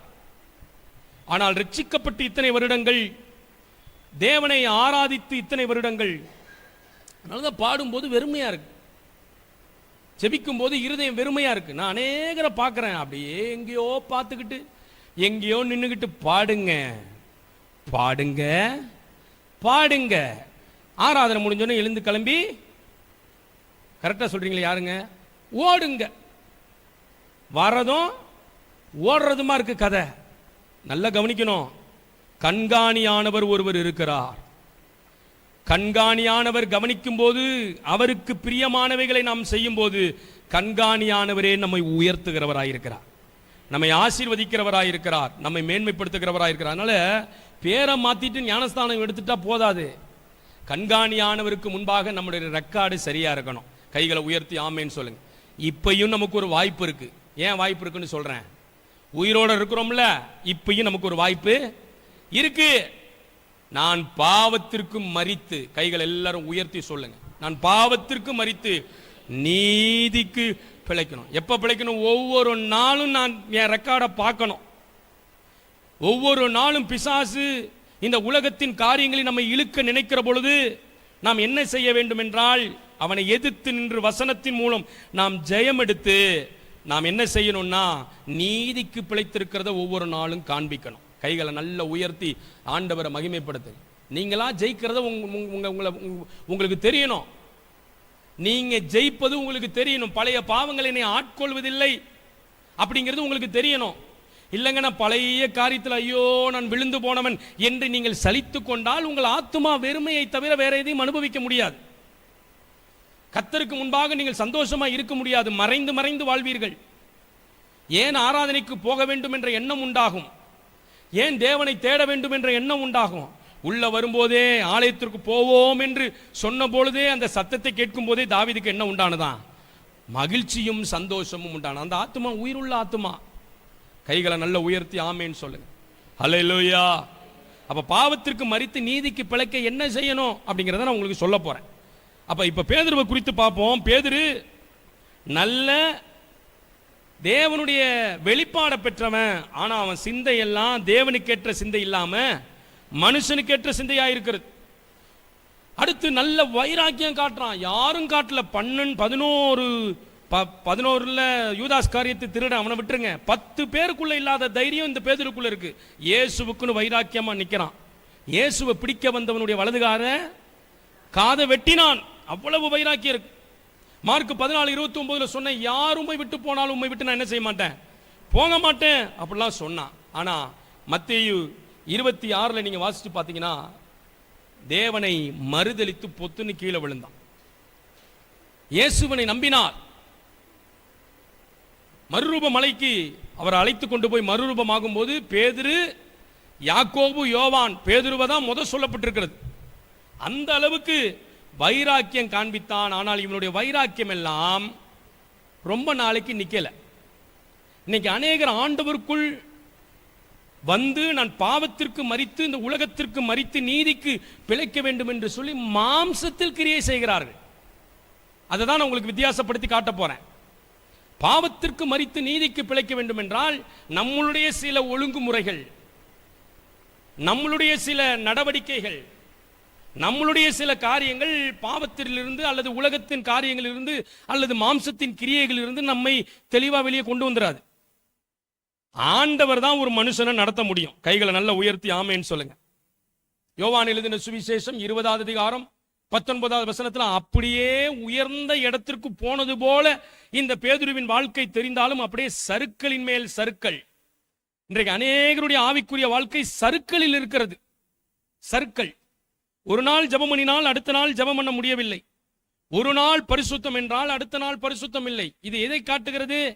நீதிக்கு பிழைக்காமல் பாவத்திற்கு பிழைத்திருக்கிற தன்மையை காட்டுகிறது. தேவன் மறுபடியும் கொடுத்த ஜீவன், மறுபடியும் கொடுத்த சுகம், மறுபடியும் கொடுத்த வாழ்க்கை, மறுபடியும் குடும்பத்திற்கு கொடுத்த ரட்சிப்பு இந்த உலகத்தை விட்டு முற்றிலும் வேறு பிரிந்து உலகத்திற்கு மரித்து பாவத்திற்கு மரித்து நீதிக்கு பிழைக்கவே இயேசு சிலுவையில் மாண்டாராம்.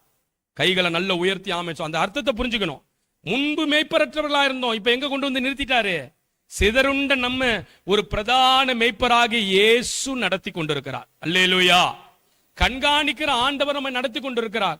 அவருக்கு முன்பு நம்முடைய பாதையை சரி செய்ய நீதிக்கு பிழைக்கிற காரியங்கள் நமக்கு உண்டாகிறது. சரி, இவனுடைய சறுக்குதல் அடுத்து என்ன? யோவான் எழுதின சுவிசேஷம் 20வது அதிகாரம் 19வது வசனம். யோவான் 20:26 வாசிச்சு பார்த்தீங்கன்னா தைரியம் எல்லாம் போனது. ஏனென்றால் இவன் கிறிஸ்தவ வாழ்க்கையை மாம்சத்தில் செயல்படுத்துகிறான். ஜெபமா மாம்சத்தில் நான் ஜெபம் பண்ணுவேன், நான் பரிசுத்தமா இருப்பேன், நான் தேவனை தேடுவேன், நான் ஆண்டவரை பார்ப்பேன். அது சறுக்குதலுக்கு நேராய் நம்மை கொண்டு போய்விடும். தொடர்ந்து உற்சாகத்தை தடாது. நமக்கு இருக்கிற பலன் வரை, நமக்கு இருக்கிற மனம் வரை, நமக்கு இருக்கிற இருதயம் வரை, நமக்கு கர்த்தரை தேட வேண்டும் என்ற சிந்தை இருக்கும் வரை கர்த்தரை தேடுவோம். மீதியான எல்லா பகுதிகளும் சறுக்குதல், சறுக்குதல், சறுக்குதல், பின்மாற்றம், சோர்ந்து போன வாழ்க்கை, மறுபடியும் பற்பல இச்சைகளினால் இழுக்கப்படுகிற வாழ்க்கை, எதை விட்டோமோ அதை பின்தொடர்கிற வாழ்க்கை, அதே பொறாமை, அதே ஜென்ம சுவாபம், அதே கீழ்ப்படியாமை, அதே நிர்விசாரம், அதே மார்க்க பேதம், இப்படி அநேக மாம்சத்தின் கிரியைகள் நம்மை சூழ்ந்து கொண்டிருந்தால் நாம் இன்னும் பிழைக்கவில்லை என்று அர்த்தம். கிறிஸ்து கிறிஸ்து என்று சொல்லிவிட்டு புதிய சிருஷ்டிப்பின் அனுபவம் இல்லை என்றால் கர்த்தருக்கு பிரயோஜனம் இல்லை என்பதை விட நமக்கே நாம் பிரயோஜனம் இல்லை. ஒரு அல்லேலூயா சொல்லுங்க பார்ப்போம். அப்ப நல்ல கவனிக்கணும். ஒவ்வொரு நாளும் எழுந்து இந்த ஒரு நாளில் நான் கர்த்தருக்கென்று என்ன செய்கிறேன், ஒவ்வொரு நாள் எழுந்து நான் ஆண்டவருக்கான காரியத்தை என்ன செய்கிறேன். பக்கத்தில் கையை கொடுத்து சொல்லுங்க, உங்க பிராணன் இருப்பது ஏங்க. சில பேர் கையை கொடுக்க மாட்டேங்க, ஏன்னா அவங்களுக்கு இப்போ என்ன இல்லை, பிராணனே இல்லைன்னு நினைக்கிறேன். உயிர் இருக்கிறவங்களாம் கையை கொடுங்க பார்ப்போம். உயிரை கையை கொடுத்து சொல்லுங்க, நீங்க உயிரோடு இருப்பது கிறிஸ்துவின் சித்தத்தை ஒவ்வொரு நாளும் நிறைவேற்றுவது. நல்லா சொல்லுங்க, கிறிஸ்துவின் சித்தத்தை நிறைவேற்று ஒவ்வொரு நாளும் நிறைவேற்றுவது, ஒவ்வொரு நாளும் நிறைவேற்றுவது, ஒவ்வொரு நாளும் நிறைவேற்றுவது. கண்டுபிடிக்கணும், நான் இன்றைக்கு என்ன செய்தேன். சிலர் இதை மட்டும் கண்டுபிடிப்பாங்க. காலையில் பணம் இருந்தது, பாக்கெட்டில் வைத்தேன், என்னென்ன செலவுகள் நடந்தது. அங்கே போனேன், தேங்காய் வாங்கினேன், மாங்காய் வாங்கினேன், புளிக்குழம்பு வைத்தேன், மாங்காய் வாங்கினேன், அதுக்கு பருப்பு வாங்கினேன், இதெல்லாம் எழுத தெரியுது. ஆனால் கிறிஸ்துவுக்காக என்ன லிஸ்ட் போட முடிஞ்சா எத்தனை பேரால் லிஸ்ட் போட முடியும்? நம்ம நம்ம நம்ம நம்ம கொஞ்சம் கண்காணித்து பார்க்கணும். ஒரு நாளை நம்ம எப்படி ஓட்டுறோன்னு பார்க்கணும். அப்படி நீதியான காரியத்திற்கு, நீதிக்கு, தேவ ராஜ்யத்திற்கு ஒரு காரியத்தை நம்ம செய்ய முடியலன்னா அங்கங்க மரிச்சிருக்கிறோன்னு அர்த்தம். மரித்திருக்கிறவர்கள் கிறிஸ்துவோடு இருக்க முடியாது. சும்மா கிறிஸ்துவின் பேரை நம்ம சொல்லிக்கலாம். வசனம் தெளிவாய் சொல்லுது, கெட்ட குமாரன் என்ன செய்தானா, மரித்தான். மரித்தவன் தேவ உறவுக்குள்ள என்ன பண்ண முடியாது, இருக்க முடியாது. அதனால தான் எங்கும் வெறுமை, எங்கும் வெறுமை. ஆனால் இயேசுவின் பக்கம் தன் தகப்பனிடத்தில் அவன் திரும்பி வந்த பொழுது தகப்பன் சொல்றான், அவன் மரித்தான், இன்றைக்கு என்ன செய்தான், உயிர்த்தான். கைகளை நல்ல உயர்த்தி ஆமேன்னு சொல்லு. இந்த வெறுமை மாறி மகிழ்ச்சி உண்டாகி, ரட்சிப்பின் சந்தோஷம் பெருக்கெடுத்து, உங்க மூலமா ஆண்டவருக்கு பிரோஜனம் உண்டாகி, நமக்குள்ள வற்றாத நதி ஓடினாதானே அடுத்தவங்க அழுக்கு அது நீக்கும். நம்ம கிட்ட இருக்கிற தண்ணியே என்ன தண்ணியா இருக்கு,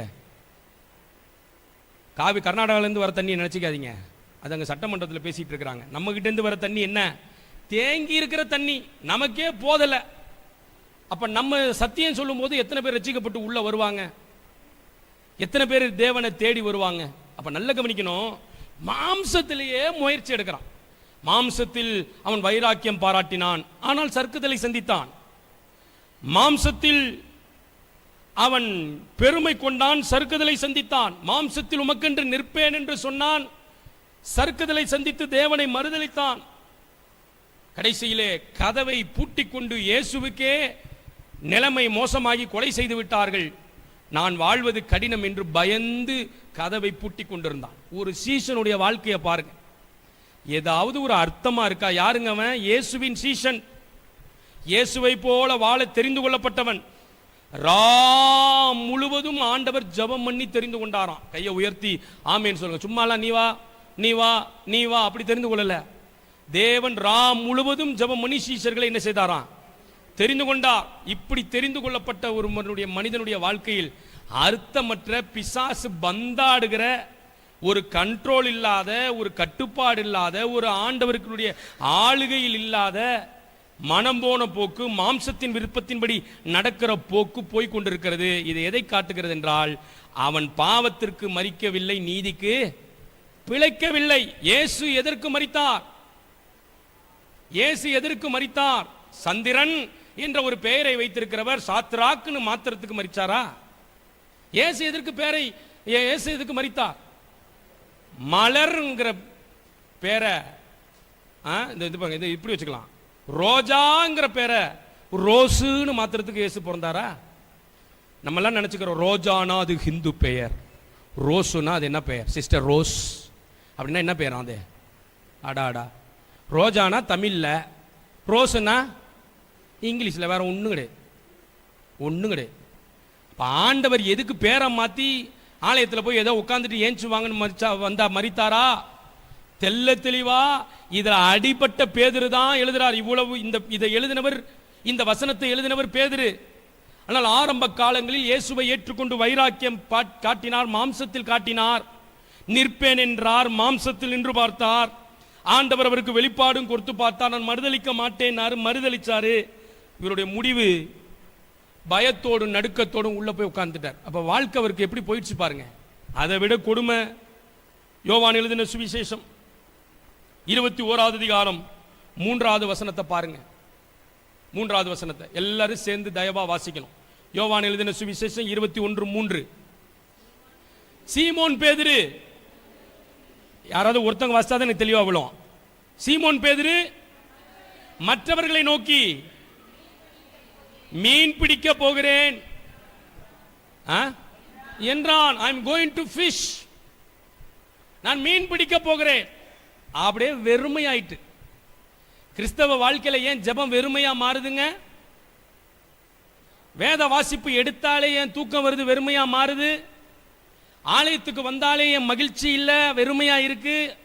அப்படின்னா இவன் பாவத்திற்கு இன்னும் என்ன பண்ணல, மரிக்கல. உலகத்திற்கும் முற்றிலும் மரிக்கல. நம்ம யாரும் சொல்ல முடியாது மாம்சத்தின் கிரியைகள் இந்த 5வது அதிகாரத்தில் 17வது வசனத்திலிருந்து இருக்கிற எந்த கிரியையும் எனக்கு இல்லைன்னு சொல்ல முடியாது. ஒவ்வொரு நாளும் நாம் மரிக்க வேண்டியவைகளுக்கு மரிக்காமலேயே வாழ்க்கை ஓட்டி கொண்டிருக்கிறோம். தேவ சித்தத்தை நிறைவேற்றாமல் சும்மா கர்த்தாவே கர்த்தாவேன்னு சொல்றதுக்குள்ள ஆவியானவர் கிரியை செய்து நம்மை பலப்படுத்தி பிறருக்கு ஆசீர்வாதமா மாற்ற முடியாது. இயேசு எதற்கு மரித்தார்? மறுபடி வாய்களை திறந்து சொல்லுங்க. இயேசு எதற்கு மரித்தார்? நாம் பாவத்திற்கு மரித்து நீதிக்கு பிழைக்கும்படி இயேசு மரித்தார். கைகளை நல்ல உயர்த்தி ஆண்டவரை மகிமைப்படுத்து. கண்காணிக்கிற ஆண்டவருக்கு நேரா ஒவ்வொரு நாளும் நம்ம ரெக்கார்டை பார்க்கணும். இன்னைக்கு என்ன செய்யறேன், அடுத்த நிமிடம் நான் என்ன செய்ய போறேன், அதுக்கு அடுத்த நிமிடம் நான் என்ன செய்ய போறேன். ஏனென்றால் கொடுக்கப்பட்டிருக்கிற சுவாசம் என்றைக்கோ மரித்து போயிருக்க வேண்டிய நம்மை, என்றைக்கோ நம்மை விழுங்கி இருக்க வேண்டிய பாவம், என்றைக்கோ நம்முடைய தலைமுறை சாபம் நம்மை கொன்றிருக்க வேண்டியது, என்றைக்கோ பலவித சத்துருக்கள் நம்மை கூண்டோடு அழித்திருக்க வேண்டியது, என்றைக்கோ நம்மை மண்ணோடு மண்ணாய் நாம் புதைந்திருக்க வேண்டியது. ஆனால் நாம் இன்றைக்கும் ஜீவனோடு வந்து கொண்டிருக்கிறோம் என்றால் நம்முடைய பிரதான கடமை நீதிக்கு ஒவ்வொரு நாளும் பிழைக்க வேண்டும். இவன் மாம்சத்தின் கிரியைகளினாலே என்னென்னமோ செய்து பார்க்கிறான். முடிவு என்ன? வெறுமை. இந்த வெறுமையின் வார்த்தை என்ன தெரியுமா? நான் இயேசுவை விட்டு போகிறேன். இன்றைக்கு அநேகர் சபைக்குள்ளே இருந்து கொண்டே இயேசுவோடு இல்லை. அதனாலதான் அந்த பாடல்ல சந்தோஷம் வர மாட்டேங்குது. ரட்சிப்பின் சந்தோஷம்னு ஒன்று உண்டிய விடாம நமக்கு ரோதமா செயல்படுற அத்தனையும் என்ன இச்சை? மாம்சத்தின் இச்சை. நம்ம ஒன்று நினைப்போம், இன்னைக்கு நான் இதை செய்யணும், இன்னைக்கு நான் ஜெபம் பண்ணணும். ஜெபம் பண்ண முடியுதா? அதை நிறைவேற்ற முடியாம வேற ஒன்று நமக்கு போதுன்னா அது என்ன இச்சை? மாம்சத்தின் இச்சை. வேத வாசிக்கணும்னு தோணுது, ஆனா வாசிக்க முடியுதா? நிறைவேற்ற முடியலன்னா மாம்சத்தின் இச்சை. அப்ப 17வது வசனத்தை கவனிங்க. மாம்சம் ஆவிக்கு விரோதமாகும். இதெல்லாம் நம்ம பாவத்துக்கு மரித்து நீதிக்கு பிழைக்க வேண்டும் என்று எல்லாருக்கும் ஆவல் இருக்கு. ஆனா முடிய வேண்டும் என்றால் ஆவியானவருக்குள் நாம் நடத்தப்படணும். கையை உயர்த்தி ஆமேன்னு சொல்லுங்க. ஆவியானவருக்குள் நடத்தப்படணும். ஏதோ யோவான் ஸ்தானகன் தான் நடத்தப்படுவார் அப்படி நினைச்சிடக்கூடாது. பத்ம தீவில் இருக்கிற யோவான் தான் அப்படி நடத்தப்படுவார் நினைச்சிடக்கூடாது. ஒவ்வொரு விசுவாசியும் நடத்தப்பட்டாதான் நீங்க பிசாசை ஜெயிக்க முடியும். கைகளை உயர்த்தி ஆமேன்னு சொல்லுங்க. பாவத்தை ஜெயிக்க முடியும், உலகத்தை ஜெயிக்க முடியும். ஏனென்றால் வசனம் சொல்லுது, கலாத்தியர் 5:17 பாருங்க, மாம்சமும் ஆவிக்கு விரோதமாகவும் ஆவி மாம்சத்துக்கு விரோதமாகவும் இச்சிக்கிறது. நீங்கள் செய்ய வேண்டும் என்று இருக்கிறவைகளை செய்யாதபடி இவைகள் ஒன்றுக்கொன்று விரோதமா இருக்கிறது. அப்பனா என்ன செய்யணும்? 18வது வசனத்தை பாருங்க. ஆவியினால் நடத்தப்படுவீர்களானால், அதான் முக்கியம். நமக்கெல்லாம் ஒரு பொதுவான பேர் இருக்கு. அந்நிய பாஷை பேசிட்டா அது என்ன சபை? நீங்களே சொல்லுங்க, என்ன சபை? ஆவி. அடே அப்பா, ஆவிக்குரிய சபையா? சண்டே கிளாஸ்ல இப்ப பேச வைப்போம், பிள்ளைங்களை கூப்பிட்டு கராபரான்னு சொல்லுங்க, அதுவும் கராபராங்கும். அப்ப ஆவிக்குரிய சண்டே கிளாஸ் அது?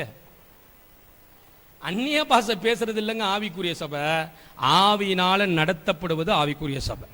கைகளை உயர்த்தி ஆமேன்னு சொல்லுங்க. நல்ல கவனிங்க. இயேசு மரித்ததே எதற்காகவா? இயேசு மரித்ததே எதற்காகவா?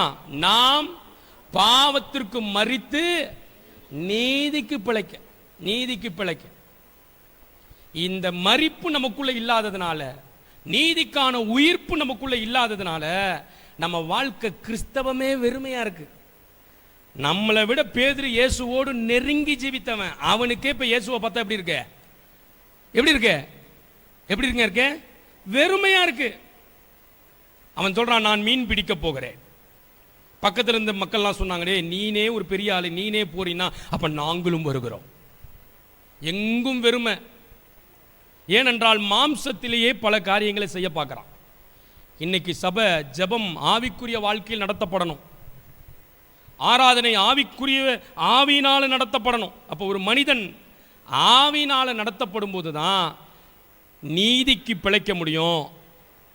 நீதிக்கு பிழைக்க முடியும், பாவத்துக்கு மரிக்க முடியும். கலாத்தியர் 5 இதை நம்ம வாசிச்சோம். அப்ப நம்ம என்ன செய்யணும்? ஆவிக்கேற்றபடி நடந்து கொள்ளணும், ஆவியானவரால நடத்தப்படணும். எல்லாரும் சொல்லுங்க, ஆவிக்கேற்றபடி ஆவிக்கேற்றபடி நடந்து கொள்ளணும், ஆவியானவரால் என்ன செய்யப்படணும்? நடத்தப்படும். கைகளை நல்ல உயர்த்தி ஆமேன்னு சொல்லு. நம்மளை பிசாசு எல்லா முக்கியமான காரியத்தையும் சாதாரணமாக கவனிச்சுட்டான். நம்ம எதெல்லாம் சின்னதாக நினைக்கிறோமோ ஆண்டவர் அதெல்லாம் பெருசாக கவனிக்கிறார். காணிக்கையா போடு, டங்குன்னு போடு. ஆண்டவர் சொல்றாரு, அதுக்கு முன்னாடி பக்கத்தில் இருக்கிற சகோதரனை பகைச்சிக்கிட்டு, சபைக்குள்ளேயே பகைச்சிக்கிட்டு இங்கே வந்து டங்குன்னு என்ன பண்ணாத. அப்போ ஆண்டவர் எதை பார்க்குறாரு? நம்ம அதெல்லாம் நிறைவேற்றுறோமா? அதெல்லாம் நிறைவேற்றுறோமா? அதை பற்றிலாம் கவலையே கிடையாது. அது கசப்போ, வெறுப்போ, விரோதமோ, வைராக்கியமோ.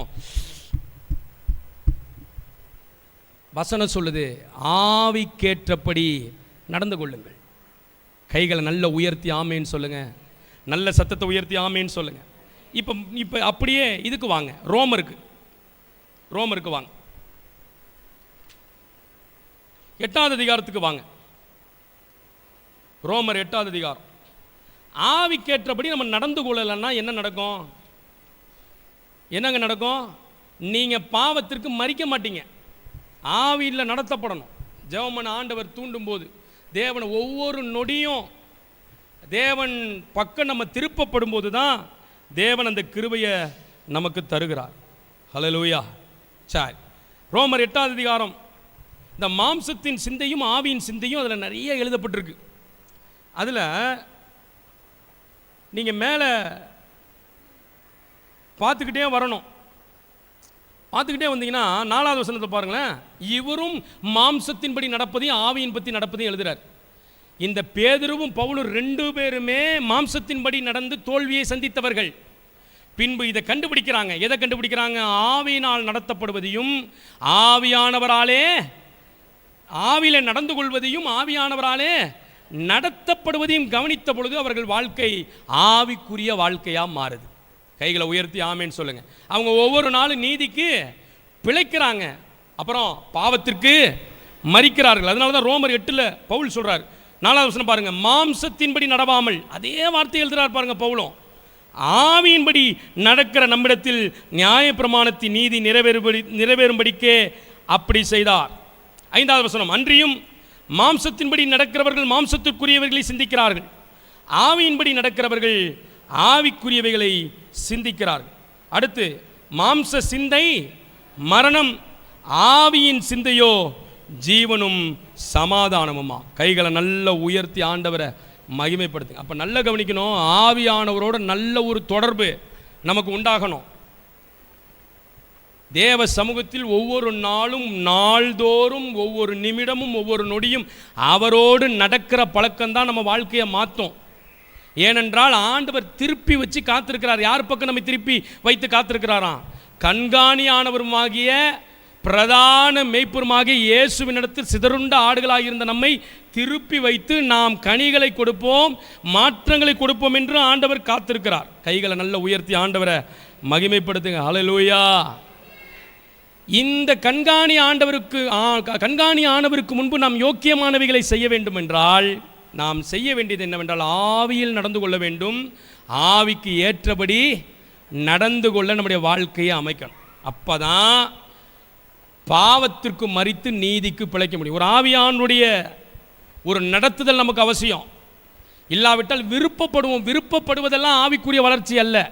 கவனிங்க, ஜெபிக்கணும் எனக்கு தோணிக்கிட்டே இருக்கு, ஜெபிக்கணும்னு தோணுது, ஜெபம் பண்ணம்மா. வேதத்தை வாசிக்கணும்னு தோன்றுறது, வேதத்தை மணிக்கணக்கில் வாசித்தோமா. இந்த பாவத்தை விட்டுவிட வேண்டும் என்று தோன்றுது, விட்டுவிட்டோமா? முடியாது. ஏனென்றால் மாம்சமும் ஆவியும் ஒன்றுக்கொன்று விரோதமாக இருக்கிறது. இந்த முரண்பாடை சரி செய்வது யாருங்க? ஆவியானவர் தான் ஒரு மனிதன் அப்படி நடத்தி தேவனுக்கு ஏற்ற வழியில் கொண்டு வர முடியும். கைகளை நல்ல உயர்த்தி ஆமேன்னு சொல்லுங்க, நல்ல சத்தத்தை உயர்த்தி ஆமேன்னு சொல்லுங்க. அப்போ பேதுரு தான் வாழ்க்கையில் இப்படி எல்லா தோல்வியும் சந்தித்த பேதுரு சொல்றாரு. கலாத்தியர்ல பவுல் சொல்றாரு, பேதுரு தன்னுடைய காரியத்தில் சொல்றாரு. என்ன சொல்றாரு? ஆவிக்கு ஏற்றபடி என்ன செய்யுங்கள்? நடந்து கொள்ளுங்கள். மறுபடியும் பேதுரு திருப்புங்க, 1 பேதுரு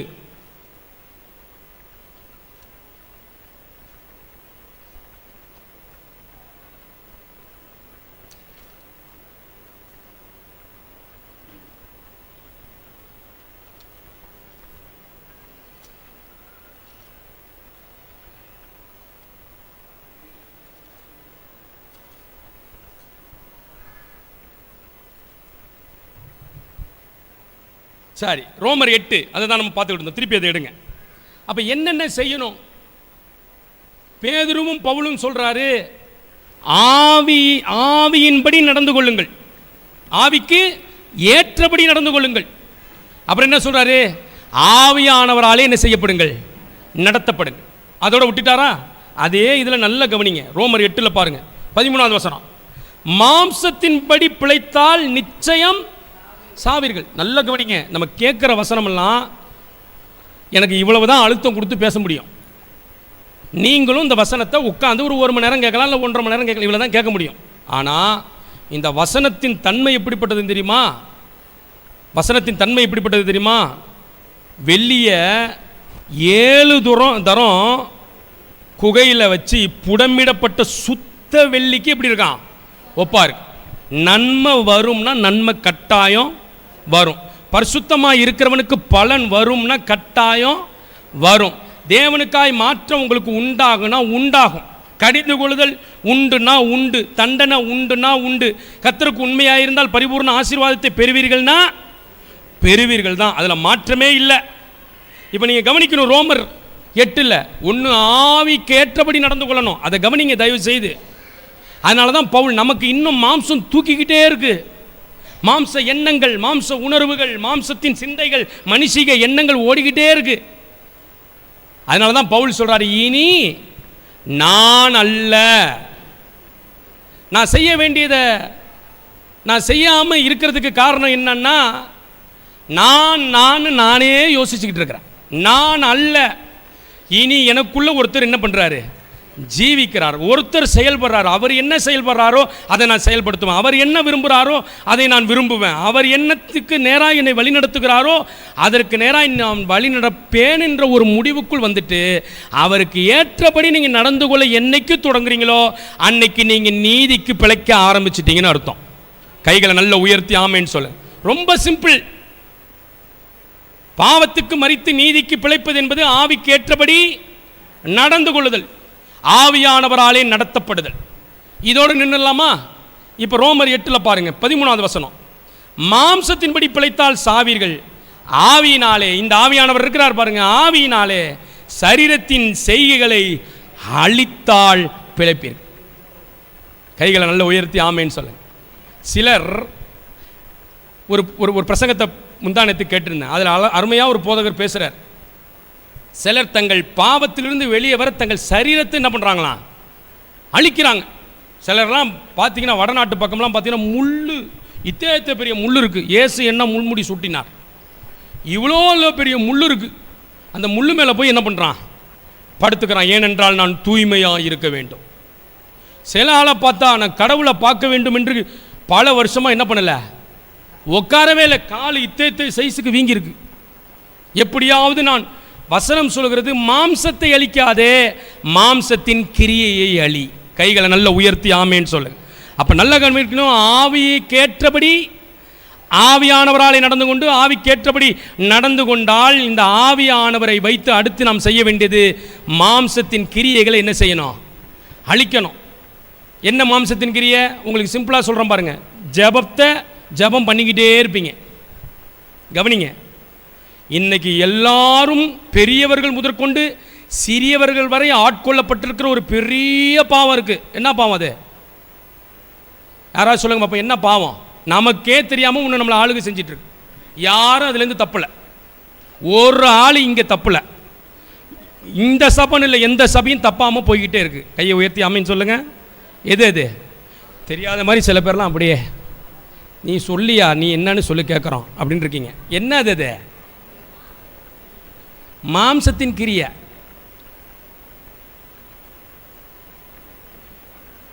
மாம்சத்தின் கிரியை. ஒரு பைபிள் இருக்கு, இந்த பக்கம் மொபைல் இருக்கு, எந்த பக்கம் நாட்டம் ரொம்ப அதிகமாக போகுது சொல்லுங்கங்க.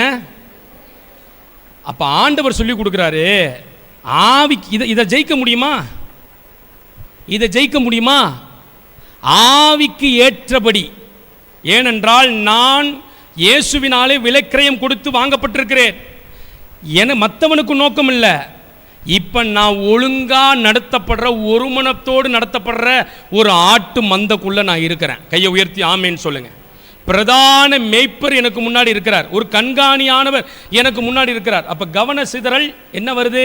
பைபிளை படிச்சுக்கிட்டு இருக்கும்போதே இந்த பக்கம், பைபிளை படிச்சுக்கிட்டு இருக்கும்போதே எதையாவது பார்க்கறது. பைபிளை படிச்சுட்டு இருக்கும்போதே முந்தானேத்து ஒருத்தர் 500 ரூபா தரேன்னு சொன்னார், அதுக்கு என்ன பண்ணுறது? ஃபோன் எடுத்து அடிக்கிறது. பைபிளை படிச்சுக்கிட்டு இருக்கும்போதே ஐயோ அவங்க என்னை கூப்பிட்டாங்களே, இன்னைக்கு போய் பார்த்துட்டு வந்துடுவோம். என்னங்க இது? அதை தான் வசனம் சொல்லுது. நாம் இன்னும் என்ன பண்ணலை? பாவத்துக்கு மறிக்கல, நீதிக்கு பிழைக்கல. நீதிக்கு பிழைக்க வேண்டும் என்பதை பேதுருவும் பவுலும் கண்டுபிடித்தார்கள். கண்டுபிடித்து சொல்றாங்க, நீதிக்கு நான் பிழைக்கணும்னா என் மாம்ச செய்க, என் மாம்ச ஜெபம், என் மாம்ச பரிசுத்தம், என் மாம்சம் இருக்கும் வரை என் பலத்தினால் ஓடுவது சறுக்குதலை சந்திக்க வைக்கும். ஆனால் நான் ஒன்றை செய்ய போகிறேன், ஆவிக்கு ஏற்றபடி நடக்க போகிறேன். கைகளை உயர்த்தி ஆமேன்னு சொல்லுங்க. ஆவியானவராலே நடத்தப்பட போகிறேன். அப்புறம் ரோமர் 13:8-13 சொன்ன மாம்சத்தை அல்ல, மாம்சத்தின் கிரியையை அளிக்கணும். இப்போ இந்த சாமியார்கள் சில காரியங்கள் எல்லாம் நம்ம பார்க்கும்போது உடலை வருத்திக்கிறான். இப்போ நம்ம கிறிஸ்தவர்கள் அப்படி வருத்திக்கிறது இல்லை. எப்படியாவது மாம்சத்தின் முயற்சியில் ஜோமனி பார்ப்போம். நான் சொன்ன பார்த்தீங்களா, நல்ல எக்ஸசைஸ் பண்ணுங்க, உங்களுக்கு என்ன வராது, மைண்டெல்லாம் என்ன ஆகிடுமா, உதவி செய்யும். குறிப்பிட்ட அளவு தான் உதவி செய்யும். யோகா கிளாஸுக்கு போங்க, எல்லாம் சரி, அப்படிலாம் சரியாகாது. ஒரு குறிப்பிட்ட அளவு தான் உதவி செய்யும். ஆனால் முழுமையாய் நாம் இந்த உலகத்திற்கு மறிக்க வேண்டும் என்றால் ஒரு ஆவியானவர் நம்மை பலமாய் நடத்த வேண்டும். கைகளை நல்ல உயர்த்தி ஆண்டவரை மகிமைப்படுத்துங்க. அல்லேலூயா. 14வது வசனத்தில் அழிக்கணும்னு சொல்லிட்டு திருப்பி எழுதுறார். 14வது வசனத்தில், மேலும் எவர்கள் தேவ ஆவியினால் நடத்தப்படுகிறார்களோ அவர்களே தேவனுடைய புத்திரர் எனப்படுவார். பார்த்தீங்களா, நம்ம ஆவி கேட்டபடி நடக்கல, ஆவியானவராலையும் நடத்தப்படலை. இதனால் மாம்சத்தின் கிரியையும் அழியலை. அதனால் மாம்சத்தின் கிரியை அழியாததுனால, தேவ ஆவினால் நடத்தப்படாதனால நாம் தேவனுடைய புத்திரரும் அல்ல. தேவ புத்திரர் மட்டும்தான் பரலோக ராஜ்யத்தை என்ன செய்வார்களாம்? சுதந்தரிப்பார். இன்றைக்கு ஒரு பொருத்தனைக்கு நேராய் வரணும். எங்கெல்லாம் நாம் தோற்கிறோம், எங்கெல்லாம் நாம் மறிக்கிறோம், எங்கெல்லாம் தேவனுடைய கிரியை செய்ய முடியவில்லையோ, மாம்சத்தில் பேதுருவை போல நாம் முயற்சித்து விடாதபடி ஆவியானவரே எனக்கு உதவி செய்யும். அதுக்கு தான் நான் சகரியாவில் சொன்னேன். சகரியாவின் தீர்க்கதரிசன புஸ்தகம் சொல்கிறது, பலத்தினாலும் அல்ல பராக்கிரமத்தின். ஆவியானவருக்கு ஒரு மனிதன் இடம் கொடுக்கும் போது ஆவியானவர் அவன் வாழ்க்கையை கையில் எடுக்கிறார். கைகளை நல்ல உயர்த்தி ஆமேன்னு சொல்லுங்க. ஆவியானவர் அவர்கள் சிந்தையை ஆளுகை செய்ய ஆரம்பிக்கிறார். ஆவியானவர் அவர்கள் செயல்பாட்டு ஆவியானவர் ஆளுகை செய்ய ஆரம்பிக்கிறார். எத்தனை பேருக்கு ஆசை, நான் இந்த உலகத்திற்கு முற்றிலும் மறிக்கணும்? கைகளை உயர்த்தி ஆமேன்னு சொல்லுங்க. இதை விட்டு நமக்கு அடுத்தவன் மறிக்கிறாங்கிறதெல்லாம் முக்கியம் இல்லை. நமக்காக ரத்தம் சிந்தின ஒருத்தர் நமக்கு முன்னாடி பிரதான ஆசாரியராய் காத்திருக்கிறார், நமக்கு முன்பு கண்காணியாளராய் காத்திருக்கிறார். அவர் ஒரு கிரீடத்தை வைத்து காத்திருக்கிறார். வாழ முடியுமா? ரொம்ப சிம்பிள். ஆவியானவருக்கு முழு வாழ்க்கையும் ஒப்பு கொடுக்கணும். கைகளை நல்லா உயர்த்தி ஆமேன்னு சொல்லுங்க. ஆவியானவராலே நடத்தப்படணும். ஆவியானவராலே மாம்சத்தின் கிரியையை அழிக்கணும். மாம்சத்தின் கிரியை என்பது என்ன? நான் கடைசியாய் முடிக்கிறேன். மாம்சத்தின் கிரியை என்பது என்ன? ஒன்றை செய்ய நினைக்கும் போது அதை செய்யக்கூடாதுன்னு ஆவியினால அழிக்கணும். கையை உயர்த்தி ஆமேன்னு சொல்லுங்க. இப்படி அழிக்க அழிக்க நீங்க கிறிஸ்துவுக்குள்ள நீதிக்கு பிழைக்கிறீங்கன்னு அர்த்தம். நீதிக்கு பிழைக்க நீங்க அர்த்தமுள்ள வாழ்க்கை வாழ்றீங்கன்னு அர்த்தம். நீங்க ஓடுற ஓட்டம் எல்லாம் பெற்றுக்கொள்ளத்தக்கதா ஓடுறீங்கன்னு அர்த்தம். இப்படிப்பட்டவர்களுக்கு நித்திய ஜீவன் உள்ள வாழ்க்கை காத்திருக்கிறது. கைகளை நல்ல உயர்த்தி ஆண்டவரை மகிமைப்படுத்துங்க. அப்ப நல்ல கவனிங்க, இயேசு கிறிஸ்து நமக்காக மரித்தது எதற்காக? இப்படியே பேரை மாற்றி ஆலயத்தில் உட்காருவதற்காக அல்ல. இயேசு கிறிஸ்து மரித்தது நாம் நீதிக்கு பிழைக்க, பாவத்திற்கு மரிக்க. அப்போ நான் மறுபடியும் சொல்கிறேன், அழிக்கணும். இன்றைக்கி வீட்டுக்கு போகிறீங்க, பிரோஜனமானதை செய்யுங்க. அதுக்குன்னு நான் சாப்பிடாமல் இப்படி உட்காந்து சாப்பிட வேண்டியதை செய்யுங்க. பிசாசு இதை தாண்டி உன்னை செய்ய வைக்கிறானா அதை செய்யக்கூடாதுன்னு ஆவியில் அழிக்கணும். கைகளை உயர்த்தி ஆமேன்னு சொல்லுங்க. ஆவியில் சரீரத்தின் செய்கைகளை அழித்தால் பிழைப்பீர்கள், மாம்சத்தின்படி பிழைத்தால் சாவீர்கள். அதனால தாங்க இந்த ஆத்மா செத்து போனதுனால தான் ஆத்மா எப்போதும் ஜபத்தில் எப்படி இருக்கு? வெறுமையாக இருக்கு. துதியில் வெறுமையாக இருக்கு, ஆலயம் கூடி வரதில் வெறுமையாக இருக்கு, ஆராதனையில் வெறுமையாக இருக்கு, எல்லா சூழ்நிலையும் வெறுமையாக இருக்கு. மறுபடியும் அந்த ரட்சிப்பின் சந்தோஷம், மறுபடியும் அந்த மகிமை வந்து உங்களுக்கே நான் கிறிஸ்துவுக்குன்னு வாழ்கிற ஆளு, நான் கிறிஸ்துவுக்குள் இருக்கிற ஆளுன்னு நமக்கு தெரியும்னா, இன்னைக்கு அந்த பிரதான ஆசாரியர் சிதறுண்டு மந்தையாக இருந்த நம்ம திருப்பி விட்டார் பாருங்க, அந்த இடத்துக்கு வந்துடணும். என்ன பண்ணப்பட்டிருக்கிறீர்கள்? திருப்பப்பட்டிருக்கிறீர்கள். யாரை பார்த்து திருப்பப்பட்டிருக்கிறீர்கள்? கண்காணியானவரிடத்திலும் மேய்ப்பரிடத்திலும் திருப்பப்பட்டிருக்கிறீர்கள். கைகளை நல்ல உயர்த்தி ஆமேன்னு சொல்ல. ஒன்று சொல்கிறேன், அந்த காலத்துலலாம் போதகர்கள் இப்பயும் எழுதுகிறாங்க, கையெழுத்து போட்டாலே எப்படி தெரியுமா போடுவாங்க? நீங்கள் லெட்டர் சொல்லிக் கொடுப்போம் ஸ்கூலில். என்ன சொல்லிக் கொடுப்பீங்க? லாஸ்ட்டில் கையெழுத்து போடும்போது ஒன்று சொல்லிக் கொடுக்கணும். எப்படி சொல்லிக் கொடுப்போம்? English letter. ஒரு ஆஃபீஸில் போகிறீங்கன்னா ஃபெய்த்ஃபுல்லி, உண்மையுள்ள. ஸ்டூடெண்ட்ஸுக்கு எப்படி சொல்லுவீங்க? ஒபீடியன்ட்லி, உங்கள் கீழ்ப்படிதல் உள்ள. அங்கேயாவது கீழ்ப்படிஞ்சிருக்கீங்களா இல்லையா? உங்கள் கீழ்ப்படிதல் உள்ளன்னு. லெட்டர் எழுதும்போது பரிசுத்தவான்கள் எப்படி தெரியுமா எழுதுவாங்க? கிறிஸ்துவுக்குள் அப்படின்னு கையெழுத்து போடுவாங்க. கிறிஸ்துவுக்குள் உங்கள் போதகர், கிறிஸ்துவுக்குள் உங்கள் சகோதரர். ஆனால் இப்போ எல்லாம் கிறிஸ்துவுக்குள் இல்லை, ஆலயத்துக்குள்ளே இருக்கிறாங்க, ஜப கூடுகைக்குள்ளே இருக்கிறாங்க, அங்கே போகிறேன் இங்கே போகிறேன்னு முகாமுக்குள்ளே இருக்கிறாங்க. கிறிஸ்துவுக்குள் இருப்பது மிக குறைவு. ஆனால் இயேசு ரத்தம் சிந்தினது எதுக்கு தெரியுமா? நாம் பாவத்திற்கு மரித்து, உலகத்திற்கு மரித்து, நீதிக்கு பிழைக்க, கிறிஸ்துவுக்குள் நம்முடைய ஓட்டத்தை முடித்து. அதனால தான் பரலோக வசனம் சொல்கிறது, கிறிஸ்துவுக்குள் மரித்தவர்கள் முதலாவது என்ன செய்வார்கள்? எழுந்திருப்பார். இந்த நல்ல பகல் வேளையில் நம்முடைய கண்கள் திறக்கப்படட்டும், நம்முடைய இருதயம் வெளிச்சம் உண்டாகட்டும். ஆண்டவரே, கண்காணிக்கு முன்னாடி நான் சரியாக ஓடணும். ஆண்டவரே, மேய்ப்பனுக்கு முன்னாடி நான் சரியாக ஓடணும். நான் ஆண்டவரே எல்லாம் அல்லேலூயா போட்டுட்டு என்னுடைய பாவமும் என் உலக வாழ்க்கை என்னை மேற்கொள்ளுமானால் நான் உமக்குன்னு பிழைக்கிறேன் என்பதில் அர்த்தம் இல்லை. என் சரீரம், என் ஆவி, என் ஆத்துமா, என் வாழ்க்கை, என்னுடைய இடம், என்னுடைய சொத்து, என்னுடைய பணம், என்னுடைய மூச்சு, என்னுடைய சுவாசம் எல்லாம் உமக்கு பிழைக்க ஒவ்வொரு நாளையும் என் வாழ்க்கையில் கூட்டிக் கொண்டே போகிறீர். எத்தனை பேர் அதை விசுவாசிக்கிறீங்க? ஒவ்வொரு நாளும் கர்த்தர் கூட்டிக் கொண்டு போவது அவருக்கென்று பிழைக்க. அப்போ இதையும் மறந்துடாதீங்க, நாம் என்றைக்கு பிறக்கிறோமோ அன்றையிலிருந்து மரிக்க தொடங்குகிறோமா? மரிக்க தொடங்கி ஒரு நாள் மரணத்தை சந்திப்பதற்கு முன்பு கிறிஸ்துவுக்குன்னு பிழைக்க தொடங்குவோம். கிறிஸ்துவுக்குள் மரித்தவர்கள் மட்டும்தான் எக்கால சத்தம் கேட்கும்போது முதலாவது எழுந்திருப்பார்கள். சும்மா யாரும் அவரை ஏமாத்திட முடியாது. கண்காணியானவர் அத்தனுடைய செய்கைகளையும் கண்காணித்து கொண்டிருப்பதினால் அவர் வெளிப்படுத்தின விசேஷத்தில் சொன்னார், அவனுக்கு அளிக்கும் பலன் என்னோடு கூட வருகிறது. நம்ம எல்லாரும் எழுந்து நின்று கண்களை மூடி ஆண்டவரை நோக்கி பார்ப்போம்.